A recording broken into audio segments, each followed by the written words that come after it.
Saraswati group of colleges के YouTube classes में आपका स्वागत है। आज मैं आपको बीकॉम फर्स्ट ईयर के बिजनेस मैनेजमेंट में डिसीजन मेकिंग चैप्टर बताऊंगी। डिसीजन मेकिंग के पहले हम लोगों ने प्लानिंग पढ़ लिया है। आज हम पढ़ेंगे डिसीजन मेकिंग। डिसीजन मेकिंग में दो वर्ड देख रहे हैं, एक है डिसीजन, दूसरा है मेकिंग। तो डिसीजन का अर्थ सबसे पहले जानते हैं डिसीजन का अर्थ क्या है। डिसीजन का अर्थ है निर्णय और डिसीजन मेकिंग का अर्थ है निर्णयन।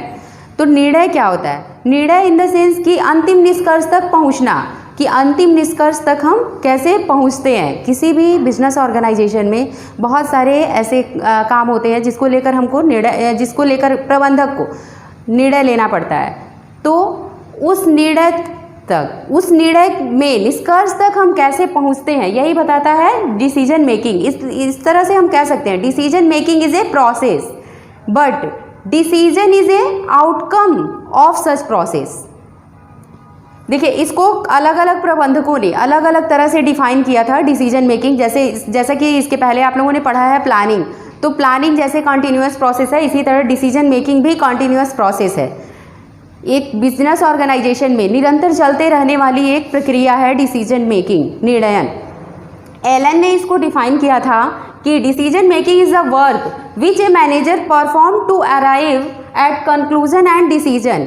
यानी उन्होंने बताया था, एलन ने बताया था कि डिसीजन मेकिंग, निर्णयन वह कार्य है जिसे प्रबंधक किसी निष्कर्ष तक पहुंचने के लिए करता है। एलन ने बताया था कि डिसीजन मेकिंग, निर्णयन वह कार्य है जिसे एक मैनेजर किसी निष्कर्ष तक पहुंचने के लिए करता है, इस कार्य को। इसी तरह जॉर्ज आर टेरी ने बताया था decision making is the selection based on some criteria from two or more possible alternative.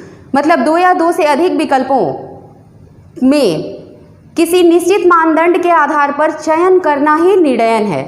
तो जॉर्ज आर टेरी ने ये बताया था। आप लोगों को पता होगा कि हर एक इंडिविजुअल या किसी बिजनेस ऑर्गेनाइजेशन का वो इंडिविजुअल हो या बिजनेस ऑर्गेनाइजेशन में मैनेजमेंट हो, वो उसको डिसीजन लेना पड़ता है। एवरी ऑर्गेनाइजेशन और individual has take lot of decision, बहुत सारे डिसीजन उसको लेने पड़ते हैं। वो हमको इस क्लास में पढ़ना है how a management take decision, कि मैनेजमेंट कैसे डिसीजन लेता है।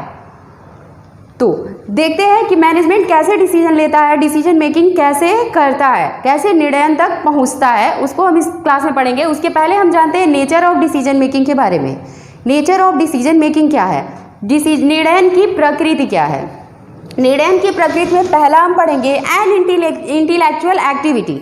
जो डिसीजन मेकिंग है वो क्या है, एक इंटेलेक्चुअल एक्टिविटी है। इंटेलेक्चुअल यानी बौद्धिक कार्य है। बौद्धिक कह सकते हैं कि इसमें क्या होता है, मेंटल एक्सरसाइज इन्वॉल्व होता है। मेंटल एक्सरसाइज में क्या आता है, creativity, imagination, thinking.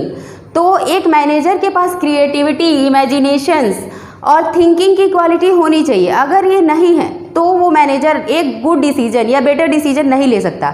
More intelligent manager can take more intelligent manager can take better decision for their organization. Next हम आएंगे प्रोसेस ऑफ सिलेक्शन। ये क्या है, चयन की प्रक्रिया है। इसमें क्या होता है, बहुत सारे अल्टरनेटिव होते हैं, बहुत सारे विकल्प होते हैं, उनमें से एक को चुनना होता है। क्योंकि डिसीजन वही लेते हैं जहां हमारे पास कई सारे विकल्प हुए हैं। जहां अल्टरनेटिव या विकल्प नहीं उपलब्ध है वहां हमें डिसीजन नहीं लेना है, उसी को फॉलो करना है। लेकिन जहां हमारे पास बहुत सारे अल्टरनेटिव हैं उनमें से हमको जब एक को सेलेक्ट करना है तो वहां निर्णयन काम करता है। नेक्स्ट हम देखेंगे रिजल्ट ओरिएंटेड प्रोसेस। यह क्या है, परिणाम उन्मुखी प्रक्रिया है। मतलब निष्कर्ष तक, जैसा कि अर्थ में आप लोग जाने हैं, जो डिसीजन मेकिंग का अर्थ है वो क्या है, निष्कर्ष तक पहुंचना। वही सेम है इसका नेचर कि किसी भी निष्कर्ष तक पहुंचने के लिए हम डिसीजन मेकिंग, निर्णय करते हैं। नेक्स्ट है decision making is situational. Decision making situational होता है। कैसे होता है, ये परिस्थितियों के आधार पर हम डिसीजन लेते हैं। जिस तरह की परिस्थिति है उसी के अकॉर्डिंग हम एक प्रबंधक या मैनेजमेंट निर्णय लेता है।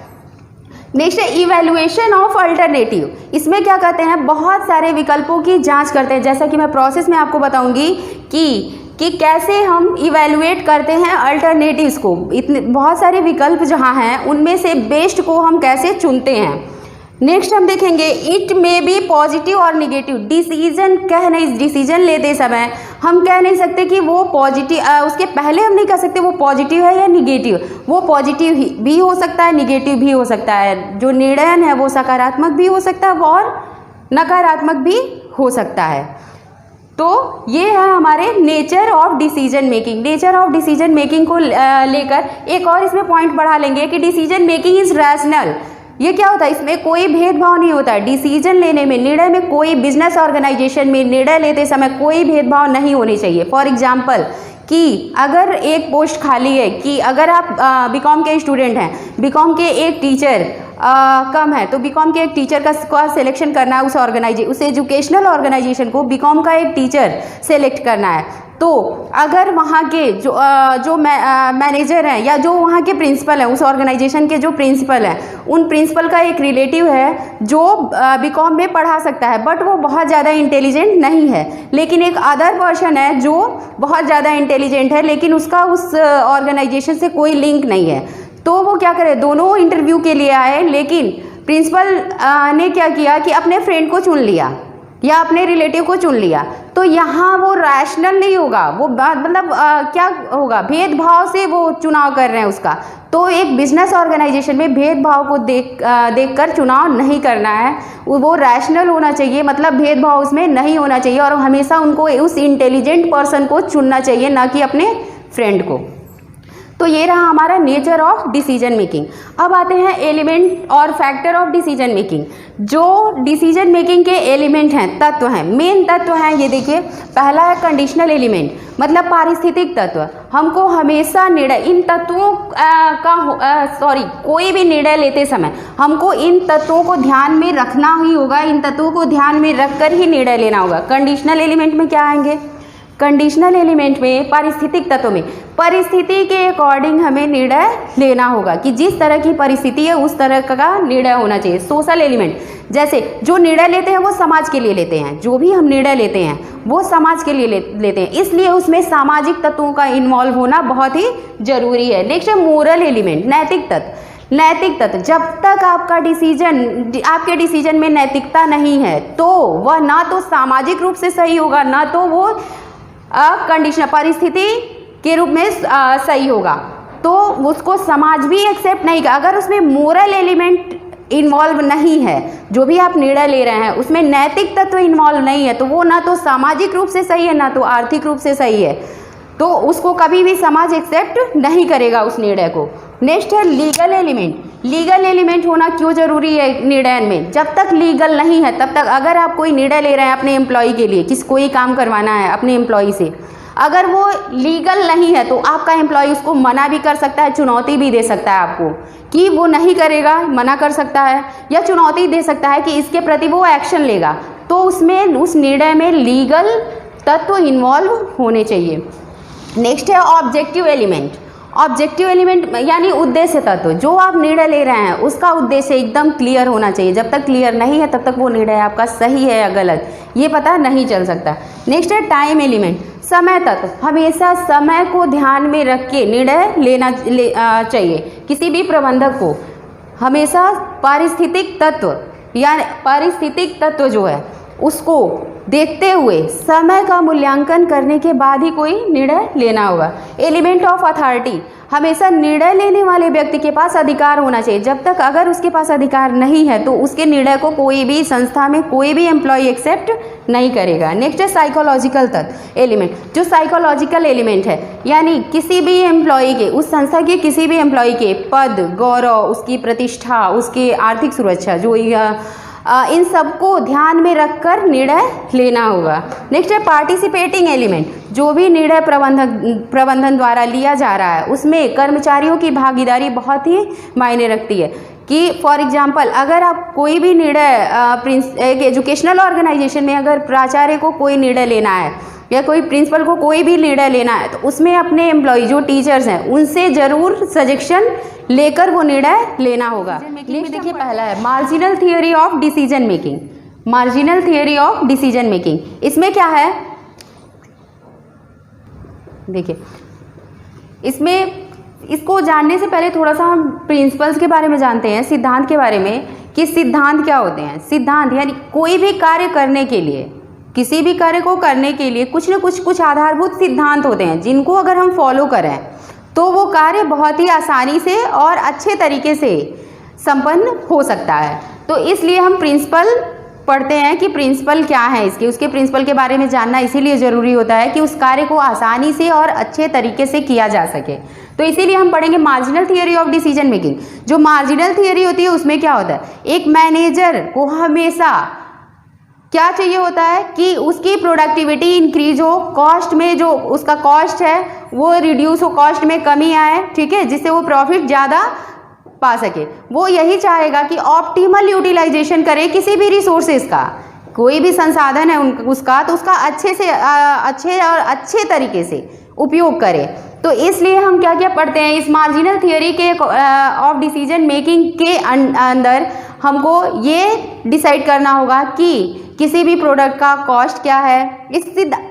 अगर प्रोडक्शन को लेके निर्णय है तो हमको ये देखना होगा कि उसका कॉस्ट क्या आ रहा है, एवरेज कॉस्ट का क्या आ रहा है, टोटल कॉस्ट क्या आ रहा है, मार्जिनल कॉस्ट क्या आ रहा है। तो इन सब बारे में अध्ययन करना बहुत ही ज़रूरी है, इसलिए इसको कहते हैं marginal theory of decision making. इसको फॉलो करना बहुत ही आवश्यक है। नेक्स्ट हम देखेंगे मैथमेटिकल थियरी। जो भी हम डिसीजन ले रहे हैं वो कैसा होना चाहिए, तर्क संगत होना चाहिए, सिस्टमेटिक होना चाहिए, यानी साइंटिफिक तरीके से होना चाहिए।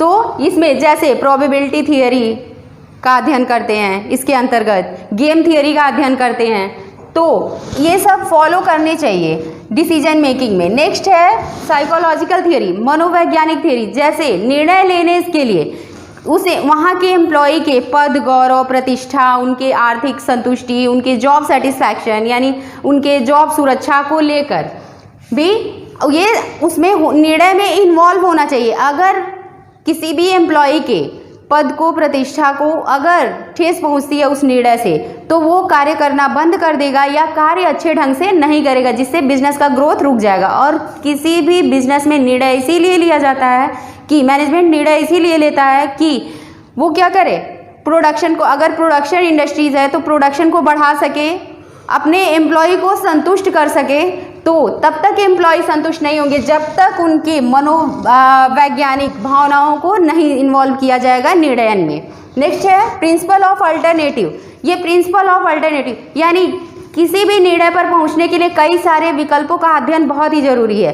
कई सारे विकल्पों का स्टडी करेंगे तो हमको क्या पता चलेगा कि कौन सा निर्णय बेस्ट है उस ऑर्गेनाइजेशन के लिए, जिससे बिजनेस आगे भी ग्रोथ करेगा। लॉन्ग टर्म के लिए वो निर्णय सही होना चाहिए। नेक्स्ट क्या है, principle of participating. Principle of participating यानी भागीदारी तत्व, भागीदारी का सिद्धांत। तो भागीदारी का सिद्धांत क्या यह बताता है कि किसी मैनेजमेंट के किसी भी डिसीजन में वहाँ के सभी एम्प्लॉइयों का इन्वॉल्व होना जरूरी होता है, कि जिससे वो अपना भी सजेशन दे सकें। तो ये रहे हमारे प्रिंसिपल। अगर हम इनको फॉलो करते हैं, निर्णय लेने में फॉलो करते हैं इन सभी प्रिंसिपल्स को, तो वो निर्णय सक्सेसफुल होगा। आगे जाके वो क्या करेगा, बिजनेस को के ग्रोथ में वो सपोर्ट करेगा। नेक्स्ट हम आते हैं, सबसे लास्ट, पहले बताना चाहिए हमको कॉन्सेप्ट ऑफ डिसीजन मेकिंग, लेकिन कॉन्सेप्ट ऑफ डिसीजन मेकिंग अब हम यहीं से जितना हमने पढ़ा है अभी तक उसी से हम निकाल लेंगे कॉन्सेप्ट, अपना कॉन्सेप्ट हम निकाल लेंगे। ये तो अलग अलग लोगों ने अलग अलग तरह के कॉन्सेप्ट दिए और ये सभी कॉन्सेप्ट डिसीजन मेकिंग में इन्वॉल्व हैं। यह अवधारणा सबकी सोच, तो इन अवधारणाओं को हम लास्ट में देखेंगे, जिसे हम सब कुछ जैसा कि हम ये सब कुछ पढ़ चुके हैं, इन सब के बारे में इस क्लास में हमने पढ़ लिया है। तो देखिए, पहला सिलेक्शन कॉन्सेप्ट यानी चयन अवधारणा। क्या होता है, जहाँ आपके पास चॉइस नहीं है वहाँ निर्णय नहीं लेना है, जहाँ चॉइस है वही निर्णय लेना है, जहाँ अल्टरनेटिव है वही निर्णय लेना है। तो इसलिए इसको कहते हैं सिलेक्शन कॉन्सेप्ट। नेक्स्ट है मेंटल प्रोसेस कॉन्सेप्ट। जैसा कि मेंटल प्रोसेस कॉन्सेप्ट यानी decision making calls for creativity and imaginations on the part of manager. तो इसलिए हम कह सकते हैं ये क्या है, मेंटल प्रोसेस कॉन्सेप्ट है। इसमें क्या होती है, क्रिएटिविटी होता है, इमेजिनेशन होता है। तो इसलिए हम कह सकते हैं कि जब तक एक मैनेजर के अंदर क्रिएटिविटी का स्किल्स नहीं है, इमेजिनेशन की स्किल्स नहीं है, तब तक वो बेटर डिसीजन या गुड डिसीजन नहीं ले सकता। नेक्स्ट है कॉन्टिन्यूटी प्रोसेस, यानी निरंतर चलते रहने, निरंतरता की अवधारणा। जो डिसीजन मेकिंग है वो कभी ना ख़त्म होने वाली प्रक्रिया। एक बिजनेस में डिसीजन मेकिंग कभी भी नहीं ख़त्म होता, वो निरंतर चलते रहने वाली प्रक्रिया है डिसीजन मेकिंग। तो इसलिए हम इसको कहते हैं कि कॉन्टिन्यूटी प्रोसेस कॉन्सेप्ट है। नेक्स्ट है ऑब्जेक्टिव कॉन्सेप्ट, जैसे कि मैंने पहले बताया नेचर ऑफ डिसीजन मेकिंग में कि ये क्या है, ऑब्जेक्टिव कॉन्सेप्ट है। बिना उद्देश्य के कोई निर्णय नहीं लिया जाता, कोई किसी भी निर्णय के पीछे कोई ना कोई उद्देश्य अवश्य होता है। नेक्स्ट है प्रॉब्लम सॉल्विंग कॉन्सेप्ट, जहाँ प्रॉब्लम नहीं है वहाँ डिसीजन नहीं लेना। तो जब प्रॉब्लम क्रिएट होती है वही निर्णय लेना होता है, या प्रबंधक को हो, या किसी इंडिविजुअल को, या किसी फैमिली के मालिक को, या किसी जो फैमिली का मेन मालिक है। जैसे फॉर एग्जांपल आपके फैमिली में 4 लोग हैं, तो आपके पापा हैं, मान लीजिए, वो आपके घर को चलाते हैं, मैनेजमेंट पूरा देखते हैं। तो वो क्या करेंगे, जो भी प्रॉब्लम क्रिएट होगा तभी वो निर्णय लेंगे। अगर प्रॉब्लम नहीं है तो उनको कोई निर्णय नहीं लेना है। नेक्स्ट क्या है, कमिटमेंट कॉन्सेप्ट, ये वचनबद्धता का अवधारणा। वचनबद्धता यानी मैनेजमेंट द्वारा जो निर्णय लिया जाता है, जो भी निर्णय लिया जा चुका है या लिया जा रहा है, उसमें वचनबद्धता का सिद्धांत होना चाहिए कि उस निर्णय पे मैनेजमेंट को खरा उतरना है। मतलब उस निर्णय को अगर मैनेजमेंट ही बाद में नहीं एक्सेप्ट करता है तो उस निर्णय का कोई मतलब नहीं है उसको। इसलिए इसको कहते हैं कि ये वचनबद्धता अवधारणा है। नेक्स्ट टॉपिक हम डिसीजन मेकिंग प्रोसेस अगले क्लास में पढ़ेंगे। तब तक के लिए थैंक यू।